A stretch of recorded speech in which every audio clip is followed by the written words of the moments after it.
स्वामी माता श्री गुरुचरित्र कथासार अध्याय 33वा सुधर्म आणि तारक. श्री गणेशाय नमः. नामधारक सिद्धांना म्हणाले, महाराज, श्री गुरूंच्या कृपेने दत्त विप्रांना जीवदान मिळाले. त्यानंतर ती पतिपत्नी श्री गुरूंच्या मठात गेली. त्यांना वंदन करून त्यांच्या सानिध्य बसली. मग काय झाले? सिद्ध म्हणाले, नामधारक, त्या समयी ब्राह्मणींच्या मुखावर श्री गुरुबद्दलची कृतज्ञता स्पष्ट दिसत होती. त्यांच्याशी बोलताना त्या म्हणाल्या, स्वामी, माझ्या पतींचे निधन झालेले पाहून मी शोक करू लागले. तेव्हा एक तपस्वी साधू आले. त्यांनी माझे सांत्वन केले. उपदेशपर 4 गोष्टी सांगितल्या. मला 4 रुद्राक्षे दिली. त्यापैकी 2 रुद्राक्षे प्रेताच्या गळ्यात व 2 रुद्राक्षे त्यांच्या कानात बांधण्यास सांगितले. त्यानंतर विप्रमंडळी श्री गुरूंच्या चरणावर रुद्राभिषेक करतात. त्यांचे चरण तीर्थ प्रेतावर प्रोक्षण करा. सहगमन करण्यापूर्वी श्री गुरूंचे दर्शन घ्या आणि त्यांचा निरोप घेऊन मगच प्रेतावर अग्निसंस्कार करा, असे सांगून ते निघून गेले. त्यांनी माझ्यावर डोंगरा एवढे उपकार केले आहेत, मी त्यांना कधीच विसरू शकणार नाही.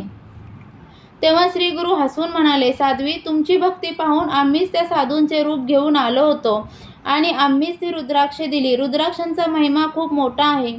कोणत्याही वर्णाश्रम धर्माच्या मनुष्याने ती अंगावर धारण करावीत. मनुष्य श्रद्धावान असो वा नसो, रुद्राक्ष धारण केल्याने त्याची पातके नष्ट होतात. रुद्राक्ष धारण करणे यासारखे पुण्य नाही. अंगावर सहस्त्र रुद्राक्ष धारण करणारा मनुष्य साक्षात शिवस्वरूप होतो. पण ते शक्य नसेल तर शेंडीला 1, दोन्ही दंडांमध्ये 16, दोन्ही हातांमध्ये 24, गळ्यामध्ये 32, मस्तकाभोवती 24 आणि दोन्ही कानांवर 12 याप्रमाणे रुद्राक्ष धारण करावीत. गळ्यात 108 रुद्राक्षांची माळ घालावी. त्या माळेत सोने, चांदी वा नवरत्ने गुंफली तरी चालतात. रुद्राक्ष धारण करणाऱ्याला शिवलोकी सद्गती मिळते. त्याला 4ही पुरुषार्थ साध्य होतात. रुद्राक्षांच्या माळेवर जप केल्याने अनंतपट फळ मिळते. रुद्राक्ष धारण करून स्नान केल्याने गंगा स्नानाचे पुण्य मिळते. रुद्राक्षावर अभिषेक करावा. त्याची पूजा केल्याने लिंगार्चन पुण्य मिळते. एकमुखी, पंचमुखी, एकादशमुखी, चतुर्दशमुखी अशी विविध रुद्राक्षे मिळतात. आता रुद्राक्षांचा प्रभाव किती थोर आहे हे स्पष्ट करणारी एक पुरातन कथा सांगतो, ती ऐका. पूर्वी काश्मीर देशात भद्रसेन नावाचे भूपती होऊन गेले. सुधर्म हे त्यांचे पुत्र व त्या राजाचे एक विश्वासू मंत्री होते. त्यांचे पुत्र तारक. राजपुत्र सुधर्म आणि मंत्रीपुत्र तारक एकाच वयाचे होते. त्या दोघांमध्ये चांगली मैत्री होती. दोघेही हुशार व सुंदर होते. ते एकत्र अभ्यास करायचे, एकत्र खेळायचे व एकत्र जेवायचे.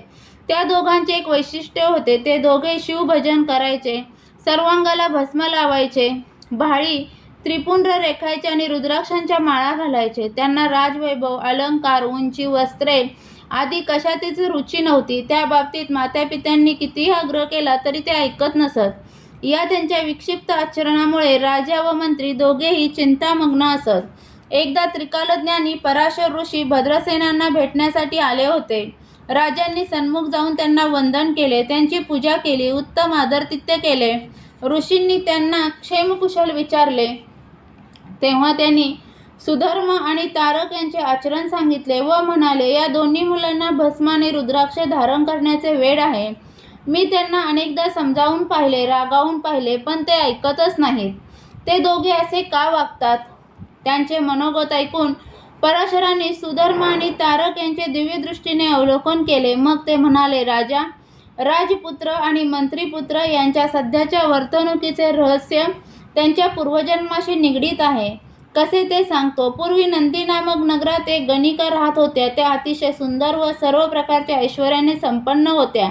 त्या सुवर्ण मंचकावर निजायच्या, पायात सुवर्ण पादुका घालायच्या आणि अप्रतिम वस्त्रे नेसायच्या. त्यांच्याकडे दास, दासी, गोधन आदी सर्व गोष्टी विपुल प्रमाणात होत्या. त्या ब्राह्मणांना व याचकांना उदार हस्ते दानधर्म करायच्या. त्यांच्या सुवर्ण महालात एक नाट्य मंडप होता. तिथे त्या सख्यांसहित नृत्य करायच्या. त्यांनी मनोरंजनासाठी एक कोंबडा व एक माकड पाळले होते. त्या स्वतः शिवभक्त असल्याने त्यांनी कोंबड्याच्या व माकडाच्या अंगावर रुद्राक्षांचे अलंकार घातले होते. त्या त्यांनाही नृत्य शिकवत असत. त्या गणिकांचे एक वैशिष्ट्य होते, त्या स्वतःला पतिव्रता समजायच्या. जो पुरुष त्यांच्या घरी यायचा त्याची त्या 3 दिवस पत्नी समान एकनिष्ठेने सेवा करायच्या. त्याला शिवस्वरूप मानायच्या आणि सर्व प्रकारचे सौख्य देऊन पूर्ण संतुष्ट करायच्या. एकदा भगवान शंकरांनी त्यांची परीक्षा पाहायचे ठरवले. त्यांनी एका श्रीमंत वैश्याचे रूप घेऊन त्याची भेट घेतली. शिववृत्ती अशा या वैश्यांच्या अंगावर रुद्राक्षांचे अलंकार होते. त्यांच्या उजव्या हातात अत्यंत तेजस्वी असे रत्नखचित शिवलिंग होते. त्यांनी त्या व्यापाऱ्यांना नाट्य मंडपात नेले. त्यांचे उत्तम आदरातिथ्य केले. त्या समयी त्यांच्या हातातील शिवलिंग पाहून त्या अक्षरशः मोहित झाल्या होत्या. त्या आपल्या सखींना म्हणाल्या, तुम्ही त्या व्यापाऱ्यांपाशी जा आणि ते त्यांच्याकडील बहुमूल्य शिवलिंग मला देणार असतील तरच मी त्यांची 3 दिवस एकनिष्ठेने सेवा करण्यास तयार आहे असे सांगा. त्या सखींनी त्यांच्याशी तसे बोलणे केले. तेव्हा ते म्हणाले, तुमच्या मालकीन गणिक आहेत. त्यांचे मन चंचल आहे. त्या 3 दिवस पत्नी होऊन माझी सेवा करतील हे मी खरे कसे मानावे. तेव्हा त्या गणिका पुढे आल्या आणि त्यांच्या हातात शिवलिंगावर हात ठेवून म्हणाल्या, मी सूर्यचंद्रांना साक्षी ठेवून 3 दिवस आणि 3 रात्र तुमची कुलस्त्री होण्याचे वचन देते. या कालावधीत मी पत्नी धर्माचे पूर्णतः पालन करीन. ते ऐकून व्यापाऱ्यांना संतोष वाटला. त्यांनी ते दिव्य शिवलिंग त्यांच्या हाती दिले व म्हणाले, हे लिंग माझा प्राण आहे. याचे काळजीपूर्वक जतन करा. याला जराशी जरी हानी पोचली तरी मी प्राणत्याग करीन.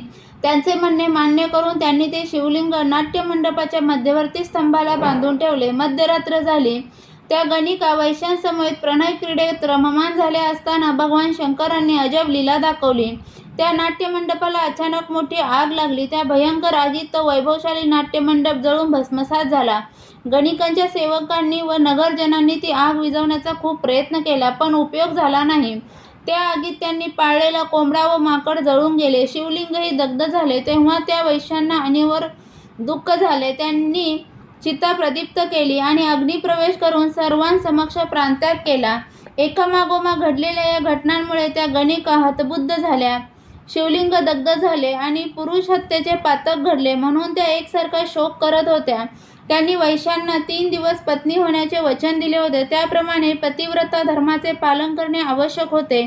त्यांनी सहगमन करण्याचा निश्चय करून आपली सर्व संपत्ती ब्राह्मणांना दान केली. सेवकांना सांगून चिता प्रदीप्त केली. आपल्या मातोश्रींचा व बंधूंचा निरोप घेतला. त्या सर्वांनी त्यांना सती जाण्यापासून विचारापासून परावृत्त करण्याचा खूप प्रयत्न केला, पण त्यांचा निर्धार अटळ होता. त्या म्हणाल्या, मी सूर्यचंद्रांना साक्षी ठेवून त्या वैश्यांची 3 दिवसांची पत्नी झालेली आहे. दैवयोगाने ते माझे पती मरण पावले आहेत, म्हणून पतिव्रतेच्या धर्माला अनुसरून मीही सहगमन करणार आहे. संसार दुःखमयच आहे, त्यात केव्हा तरी मरण येणारच आहे, पण या सहगमनाने मला पतींना दिलेले वचन पूर्ण केल्याचे समाधान मिळणार आहे. त्या धगधगत्या चितेपाशी आल्या. त्यांनी अग्निनारायणांना वंदन केले. एक प्रदक्षिणा घातली. सूर्यदेवांना व ब्राह्मणांना नमस्कार केला. मनात शिवजींचे स्मरण केले आणि दुसऱ्या क्षणी त्या चितेमध्ये उडी घेतली. तर काय आश्चर्य! त्या धगधगत्या अग्निकुंडातून भगवान शंकर प्रकट झाले. त्यांनी त्यांना वरचेवर झेलले. त्यांच्या सामर्थ्याने अग्नी शीतल झाले होते. शिवजींनी त्यांना खाली ठेवले व म्हणाले, तुमच्या धैर्याची परीक्षा पाहण्यासाठी मीच ही माया रचली होती. मीच वैश्य झालो. मीच नाट्यमंडप दग्ध केला आणि त्यानंतर अग्निप्रवेश केला. या परीक्षेत तुम्ही उत्तीर्ण झाला आहात. तुम्ही खऱ्या पतिव्रता आहात. तुमच्या भक्तीवर मी प्रसन्न आहे. तरी वरप्रसाद मागून घ्या. गणिकांनी शंभू महादेवांना नमस्कार केला आणि विनम्रतेने म्हणाल्या, पशुपती, आता जन्ममरणाची यातायात नको. मला माझ्या आप्तसोकियांना व सेवकांना तुमच्या चरणी अक्षय स्थान द्या. त्यांचे म्हणणे मान्य करून भगवान शंकरांनी त्या सर्वांना स्वर्गमार्गे शिवलोकी नेले. त्या गणिकांना त्यांच्या दासदासी व परिवारासह मुक्ती दिली. पराशर पुढे म्हणाले, भद्रसेन, त्या गणिकाच्या नाट्यमंडपात दग्ध झालेले माकड व कोंबडा यांना सुद्धा मनुष्य जन्म प्राप्त झालेला असून त्यापैकी एक तुमचे पुत्र व दुसरे मंत्रीपुत्र म्हणून जन्मले आहेत. त्या योनीत रुद्राक्ष धारण केल्यामुळे पुण्यवृद्धी होऊन त्यांना अत्युत्तम मनुष्य जन्म लाभला आहे व ते ऐश्वर्यात राहत आहेत. पण त्यांचे पूर्वजन्मातील संस्कार अजूनही तसेच आहेत, म्हणून ते शिवभक्ती करतात, भस्म लावतात आणि रुद्राक्ष धारण करतात. त्यांचे पुण्य अगाध आहे. सिद्ध म्हणाले, नामधारक, पुढील कथेत मी रुद्राध्यायाचे महात्म्य सांगणार आहे, तरी कथा लक्षपूर्वक ऐका. अध्याय 33 समाप्त. श्री गुरुचरित्र कथासार यातील 33वा अध्याय वाचनाने किंवा ऐकण्याने मिळणारी फलश्रुती म्हणजे रुद्राक्ष धारण केल्याचे पुण्य मिळेल, तसेच शिवकृपेने सर्व काही मंगल घडेल. श्री गुरुचरित्र कथासार यातील अध्याय तुम्हाला ऐकायला आवडत असतील तर चॅनलला सबस्क्राईब करा, व्हिडिओला लाईक आणि शेअर करा. व्हिडिओ पूर्ण ऐकल्याबद्दल धन्यवाद.